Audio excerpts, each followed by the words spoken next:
Sejam bem-vindos a mais uma edição do Conexão Ibérica. Este é o seu programa semanal com os principais temas que marcaram a última semana, tanto em Portugal como em Espanha. Para mais um programa tem comigo o meu colega Pablo González. Olá, Pablo, tudo bem? Todo bien. Quais é que são as notícias da semana? Bueno, la primera, unas declaraciones de la ministra portuguesa de Cultura en el Día de Portugal celebrado en Madrid. En segundo lugar, la celebración en Olivenza precisamente de este día, del 10 de junio, con la inauguración de un busto de Camões. Y por último, el anuncio por parte del Trapecio de que presentará el libro sobre la Alianza Ibérica en la Cena de Sociedad Iberista del 21 de junio aquí en Madrid. Ok, então vamos começar com esta visita da nova Ministra da Cultura de Portugal, Margarida Balseiro Lopes, a Madrid. Então, como é que ela foi? Ela visita, como é óbvio. Bueno, pues vino evidentemente recién nombrada, un poco a última hora, es verdad, y se celebró un día antes del día oficial. Normalmente estas cosas se suelen hacer así, y fue en el Palacio de Liria, ¿no? Teniendo como anfitrión el Duque de Alba, ¿no? Aprovechando que estaba la exposición de la artista portuguesa Joana Vasconcelos en dicho palacio, pues se celebró este Día de Portugal, de Camões y de las comunidades portuguesas. Se intenta innovar en la forma de hacer este tipo de fiesta, que tradicionalmente era en la residencia del embajador y eran como más estrictas. En este caso se ha dado un paso, aunque sigue siendo una fiesta modesta, todo hay que decirlo, porque a lo mejor habría unas 80 90 personas, pero en este caso sí que se pretende ir al encuentro de la sociedad española y se ha elegido este marco, ¿no? Y bueno, estuvo presente el actual duque de Alba, Carlos Fitzjames Stewart y Martínez de Irujo, y donde reivindicó pues eso, los elementos neobarrocos y barrocos que entre la exposición y el palacio que están ahí a disposición del público para ver temporalmente, porque no siempre está dispuesto este palacio para verlo. Este palacio se destruyó durante la Guerra Civil y posteriormente se ha ido reconstruyendo. Hay que recordar que es familia, ¿no?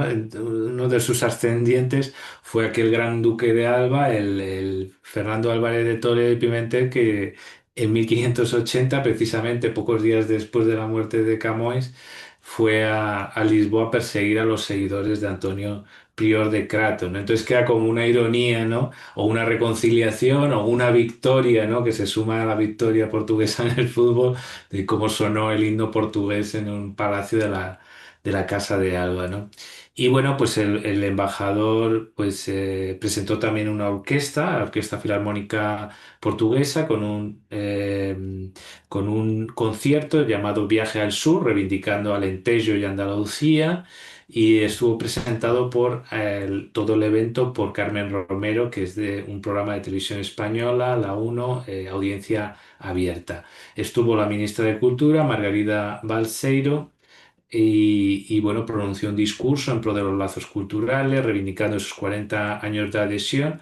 Añado aquí que cuando estamos haciendo esto está habiendo un evento en Toledo entre Aníbal Cavaco Silva y Felipe González, también no como el Día de Portugal, pero sí como el día, como celebración, un día antes del 12, hoy es 11, de los 40 años del Tratado de Adhesión. Y por último, pues decir que pude hacer entrega tanto a la ministra portuguesa como al embajador del libro que acabamos de lanzar, de los 8 objetivos para fortalecer la Alianza Ibérica.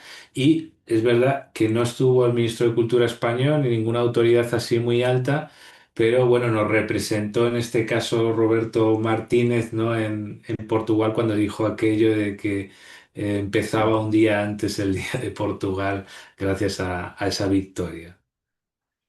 Exatamente. Agora continuamos a falar do Dia de Portugal, mas vamos agora passar para a Olivença. Como é que este dia foi vivido nesta terra?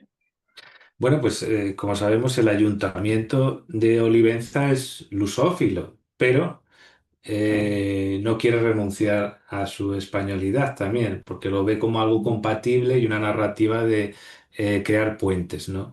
Es por eso que hace un tiempo que hubo polémicas con el que todavía es, bueno, y se ha ratificado ministro de defensa portugués, pues como vemos aquí Olivenza tiene una alianza con la UCLA, que precisamente nosotros hicimos un acto con la UCLA, ¿no? Que reúne pues esa unión de capitales de la lusofonía a la que Olivenza forma parte, ¿no?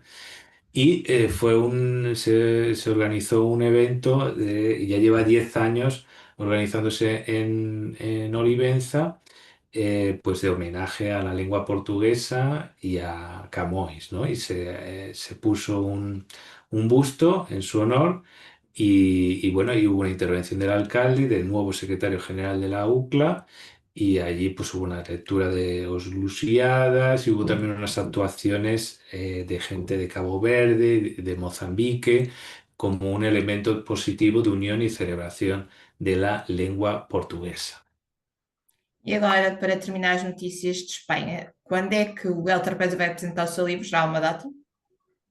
Pues sí, ya tenemos fecha, incluso hay varias fechas. Hay una primera que hemos aprovechado, una cena que ya había organizada de la Sociedad Iberista para tomar allí la palabra e intervenir.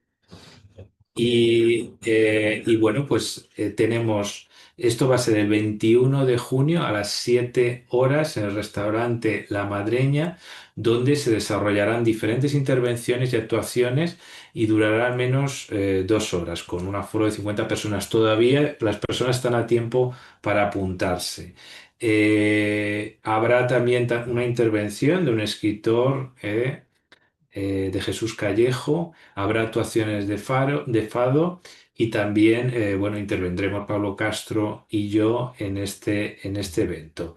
Hay que decir también que próximamente también en septiembre lo presentaremos aquí en el Hogar Extremeño de Madrid. Hasta aquí mis 3 temas, ¿cuáles han sido los tuyos? Bem, então, para começar as notícias de Portugal, vamos continuar a falar do 10 de junho, último 10 de junho, com Marcelo Rebelo de Sousa como Presidente da República, e onde ele aproveitou para condecorar o primeiro após a Revolução Ramalhianos. Passamos para a Conferência dos Oceanos da ONU, que ainda não terminou, mas pede maior proteção e para que estes não se tornem terra de ninguém, e como é óbvio, não podemos deixar de referir a histórica e inédita final ibérica de uma competição, neste caso foi a Nations League. Vamos con ese 10 de junio en Portugal. Sim, então, aqui o 10 de junho, foi o último 10 de junho, como disse Marcelo Rebelo de Sousa, como Presidente da República, aconteceu na cidade de Algarvia de Lagos. Há 29 anos que esta cidade não recebia esta comemoração e é uma cidade com uma forte ligação não só ao mar e aos descobrimentos, mas também com muitas comunidades estrangeiras, incluindo italianos e espanhóis, que também tiveram presentes no desfile que houve, desfile militar e com discursos políticos. Bem, durante esta celebração, Marcelo Rebelo de Sousa e a organizadora das comemorações, que é a escritora portuguesa Lídia Jorge, também faz parte do Conselho de Estado, que é um grupo de conselheiros que o Presidente da República costuma ter para abordar diferentes situações. Ambos defenderam que não existe a figura do português de raça pura, como se fosse um animal, mas que os portugueses são uma junção de povos e isso mesmo é que faz com que seja um povo com um caráter universalista. E também, no caso de Lídia Jorge, a Lídia Jorge lembrou os 500 anos de Camões. Camões, que dá o seu nome ao Dia de Portugal, Portugal é o único país do mundo que tem como feriado uma data ligada a um escritor, e Camões supostamente morreu a 10 de junho na cidade de Lisboa, na mais profunda das misérias, sem uma sábana para o tapar nem nada. Lídia Jorge falou sobre Camões, mas também sobre outros escritores da altura europeus, como é o caso de Cervantes e de Shakespeare. Pediu para que as pessoas não sejam medíocres, para não se deixarem levar por extremismos. Uma pequena parte, ao ver este discurso, teve André Ventura, que após o mesmo disse que derrubaria o governo se houvesse uma devolução de bens culturais às antigas colónias, ou seja, quase uma resposta ao que Lídia Jorge disse. Pronto, Marcelo Rebelo de Sousa, no seu último discurso como Presidente da República, aproveitou também para condecorar Ramalhianos, o primeiro Presidente do Portugal Democrático antigo-militar e atualmente com 90 anos, mas foi o Presidente mais novo da história de Portugal, com 50 e poucos na altura, com a Grande Cruz da Ordem de Avis. Esta foi quase uma condecoração criada a propósito para este antigo Presidente da República, que também esteve presente em Lagos, e uma coisa que Marcelo Rebelo de Sousa sempre fez desde que tomou posse no cargo foi dividir estas comemorações em 2 locais, sempre numa cidade portuguesa e no estrangeiro, porque afinal o próprio nome é Dia de Portugal, Camões e das Comunidades Portuguesas. Então sempre foi celebrado fora do país. Este ano falou-se que seria em Macau, um antigo território português, só que devido às eleições não aconteceu. E, ou seja, Marcelo Rebelo de Sousa e Luís Montenegro aproveitaram algo que não estava na agenda de muitos, foi uma ida a Munique para começar então a celebrar junto à comunidade portuguesa no estrangeiro, um pouco mais cedo, mais um dia de Portugal, mas que foi celebrado não só em Portugal, foi celebrado também em Espanha, nos Estados Unidos ou em Angola, onde quer que haja um português ou alguém de língua portuguesa. Muy bien, y ahora una conferencia muy importante internacional sobre los océanos, donde se han encontrado muchos dirigentes ibéricos, iberoamericanos y de todo el mundo, ¿no? Exatamente, então depois de Nova Iorque ou de Lisboa, é a vez de Nice, que ainda está a acontecer esta conferência, a receber mais uma conferência dos oceanos das Nações Unidas. Os organizadores habitualmente são 2 países, um país do norte global, outro país do sul. Este ano temos a junção da França com a Costa Rica.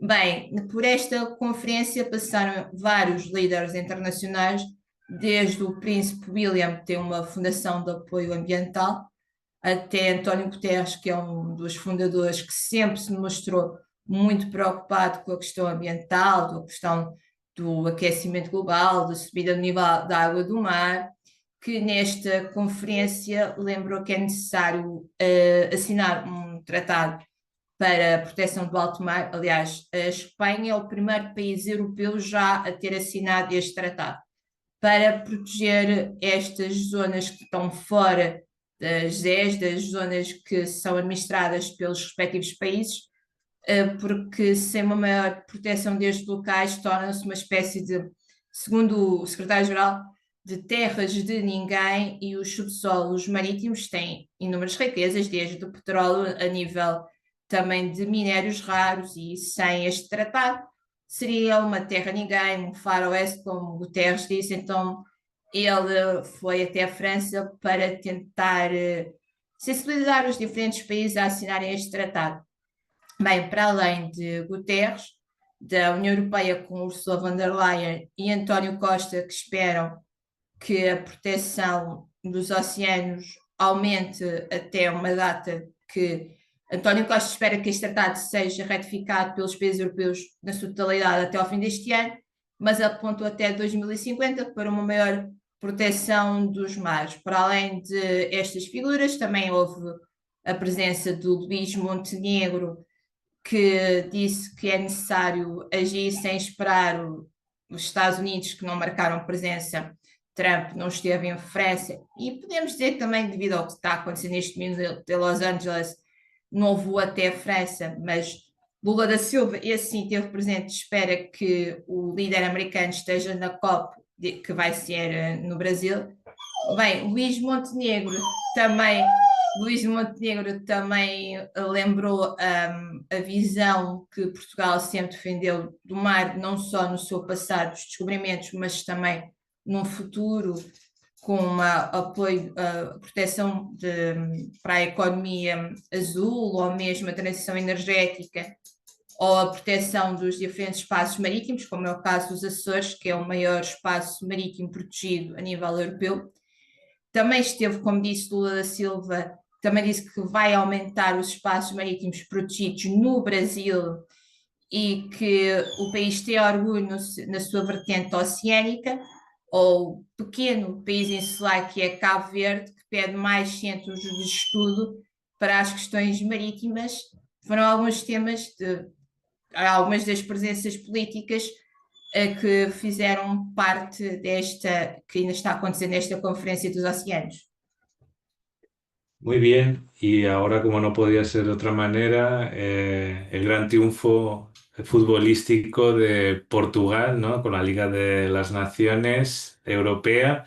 Y bueno, espero que haya sido un momento, ¿no? de unión en este contexto de fragmentación política y también con un protagonista ahí en medio curioso, ¿no? Como Roberto Martínez, que ha podido garantizarse una continuidad cuestionada en su cargo, ¿no? Exatamente, então esta foi uma final que muitos não haviam vir. Portugal foi para a Final Four desta Nations League, ganhou a Alemanha num jogo que em Portugal, em estação pública, foi visto por 4,4 milhões de pessoas, que num universo de 10 milhões e meio é uma audiência muito, muito grande. Ainda não sabemos a audiência final que esta final da Liga das Nações teve. Uma final que aconteceu em Munique, que juntou pela primeira vez Portugal e Espanha num jogo onde decidiam um título. Portugal e Espanha já jogaram entre si inúmeras vezes desde o início, neste caso da Federação Portuguesa de Futebol, e na grande maioria das vezes com um marcador positivo para a Espanha, mas nunca tinham decidido um troféu entre as duas. E ainda por cima um troféu que acabaria quase por desempatar, porque cada um dos países tinha um título, ou seja, a primeira Nations League que foi criada aqui em Portugal foi ganha por Portugal na cidade do Porto. A última, a do ano passado, tinha sido ganha por Espanha, ou seja, cada uma tinha um. Quem ganhasse iria passar a ter dois e ser o país que tem mais troféus desta competição, que ainda tem muito recente, tem só 4 anos de existência. Bem, esta foi uma final que acabou, como todos sabemos, ou nos penaltis com a vitória de Portugal, e teve como protagonistas dentro de campo, para além dos habituais jogadores, das lágrimas de Cristiano Ronaldo, os sorrisos de Roberto Martínez, o treinador espanhol, originário da Catalunha, ganhou desta forma o seu primeiro título da carreira e conseguiu, pelo menos, aguentar um pouco mais o cargo, porque em Portugal estava a ser bastante questionado, especialmente pela parte do atual presidente, do novo presidente da Federação, que já equacionava mudar de treinador, e tu nas bancadas durante a final houve mesmo a presença de José Mourinho, podia dar sinais de andar ali a rondar o cargo. Bem, a verdade é que Portugal ganhou perante um estádio cheio, com as principais figuras políticas de Portugal, como é o caso de Marcelo Rebelo de Sousa ou de Luís Montenegro, que aproveitaram a ocasião para celebrar o 10 de junho, 2 dias antes. O troféu já chegou à capital portuguesa, já está na cidade do futebol. Não houve uma grande festa, esta será já quando for começar a qualificação para o Mundial com os jogos em casa, é que haverá o habitual parado, mostrar o troféu ao público. É que não foi feito nada, também como houve, a meio disto, um feriado nacional, foi só literalmente meter o troféu na estante. Mas, como bem disseste, houve uma frase bastante, vamos dizer, pitoresca de Martínez quando chegou a Portugal, foi que pronto, o 10 de junho vai começar 24, ou neste caso nem foi 24, foi menos em 48 horas antes do tempo certo. Bem, ainda antes da final, a final esta, houve a antena da RTP que transmitiu o jogo, houve um comentário de um dos treinadores adjuntos da seleção espanhola, que lembrou o bom momento que o futebol no território ibérico vive. Houve mostras de carinho entre os dois selecionadores, que lembraram a irmandade entre os dois países e o futuro Mundial 2030, que começa-se a se aproximar a passos largos e, quem sabe, com uma vitória de um dos dois lados da fronteira. Muy bien, pues nos alegramos de las victorias de los dos equipos, así que como no podía ser de otra manera, es verdad que en este caso era solo uno de los dos podía levantar el triunfo, pero bueno, hay otras competiciones y es bueno también que se repartan los triunfos, porque ese mismo día también España Uhum, en Roland Garros pues había ganado exatamente. con Alcaraz, así que es bueno que se reparta por igual las alegrías en Iberia. Bueno, hasta aquí las principales noticias de España y Portugal en español y portugués. Ya sabéis dónde encontrarnos en redes sociales y YouTube. Hasta la próxima semana. Até à próxima.